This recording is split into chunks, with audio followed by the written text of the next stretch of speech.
मन काना याबुदु मिनकुम Muhammadan फ़इन्ना Muhammadan क़द मात।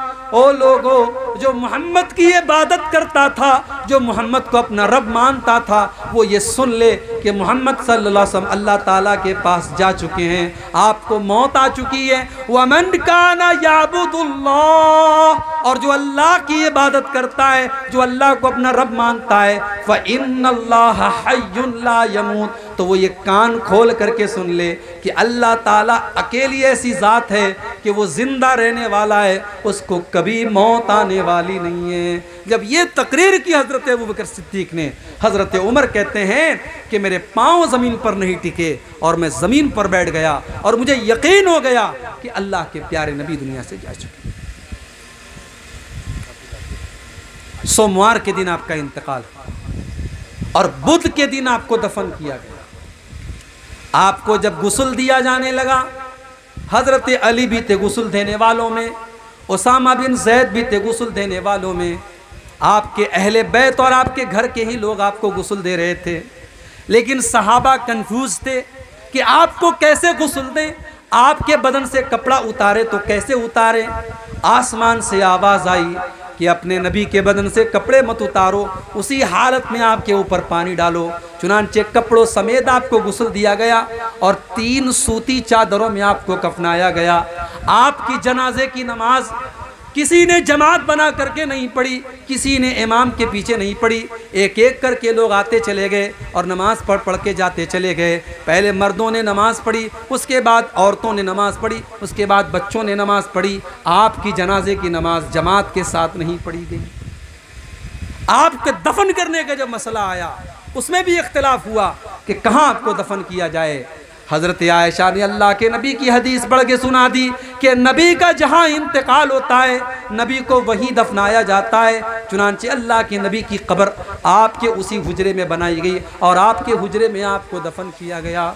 ओ लोगों, नबी की पैदाइश का जश्न मनाने वालों, नबी की वफ़ात का तस्करा भी कभी याद कर लिया करो। इसी रबीउल अव्वल के महीने की 12 तारीख को अल्लाह के नबी की वफ़ात का ये दर्दनाक वाक़या भी पेश आया। मेरे प्यारे साथियों, नबी की वफ़ात में भी हमारे लिए इबरत के बहुत सारे पहलू हैं। आज मोहब्बत रसूल इस लफ्ज़ को हमने बदनाम कर दिया है। मोहब्बत तो बड़ा पाकीज़ा लफ्ज़ है मेरे भाई।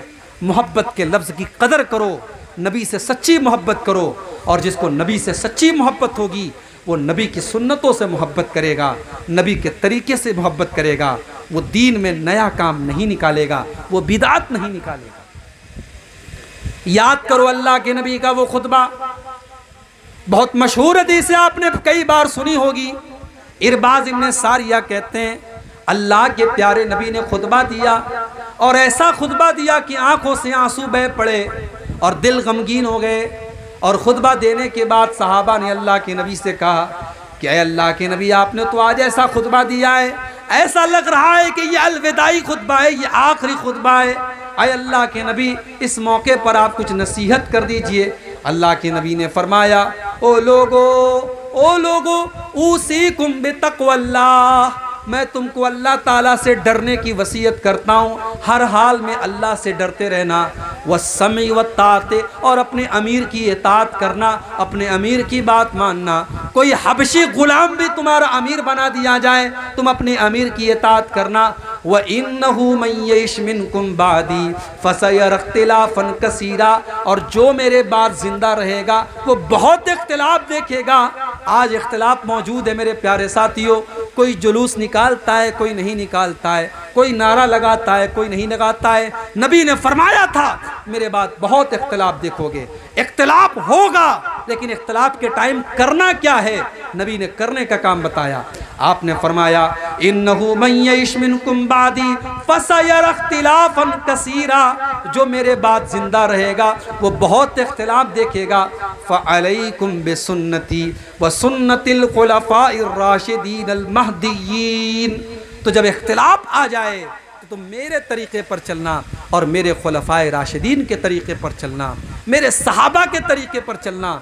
तमस्सकू बिहा व अद्दू अलैहा बिन नवाजिज़, और मेरे तरीक़े को मजबूती से पकड़ लेना और अपने दाढ़ के दांतों से थाम लेना, यानी कभी मत छोड़ना।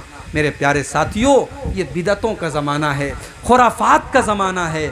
नबी से मोहब्बत के नाम पर बहुत कुछ हो रहा है। मैं नबी की यही हदीस आपको याद दिला रहा हूँ कि नबी के तरीक़े को थाम लीजिए, नबी की सुन्नत को थाम लीजिए। जो नबी का सच्चा चाहने वाला है, मैंने खुतबे में वो आयत पढ़ी थी, वमा आताकुम रसूल फ़ख़ुज़ूहु वमा नहाकुम अन्हु फ़ंतहू। रसूल तुमको जो दे दें ले लो, और रसूल जिससे मना कर दे उससे रुक जाओ। नबी ने 2 ईद दी है, नबी की शरीयत में कोई तीसरी ईद नहीं है, लिहाजा 2 ईद को काफ़ी समझो।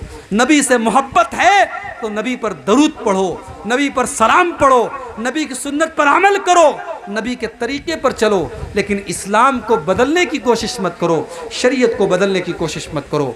मेरे प्यारे साथियों, आज की तकरीर का मेरा यही पैगाम है कि हम नबी से सही और सच्ची मोहब्बत करें, और यही तड़प और यही जज्बा मैं चाहता हूँ कि हम सब अपने दिलों में पैदा करें। अल्लाह से हम दुआ करते हैं, रब्बुल आलमीन अपने नबी से सच्ची मोहब्बत की हम सबको तौफीक अता फरमा। रब्बुल आलमीन हमें बिदात व खुराफात से बचा। रब्बुल आलमीन जो हमें बीमार है उनको शिफाए कामिल आजिल अता फरमा। जो रोज़ी रोटी से परेशान है अल्लाह उनके कारोबार में बरकत नसीब फरमा। ऐ अल्लाह, जब तक हम दुनिया में ज़िंदा रहें इस्लाम पर ज़िंदा रख, और हम सब का खात्मा ईमान पर हो। आमीन व आखिर दावाना अल्हम्दुलिल्लाहि रब्बिल आलमीन। वस्सलामु अलैकुम व रहमतुल्लाहि व बरकातुहू। वालेकुम सलाम व रहमतुल्लाह। ये थे हमारे बीच फजीलतुल शेख अब्दुल गफ्फार साहब सलफ़ी हफ़िज़हुल्लाह, जिनकी गरात अगर मलफूज़ात समाअत फरमा रहे थे और मौजूद हो रहे थे। ये शेर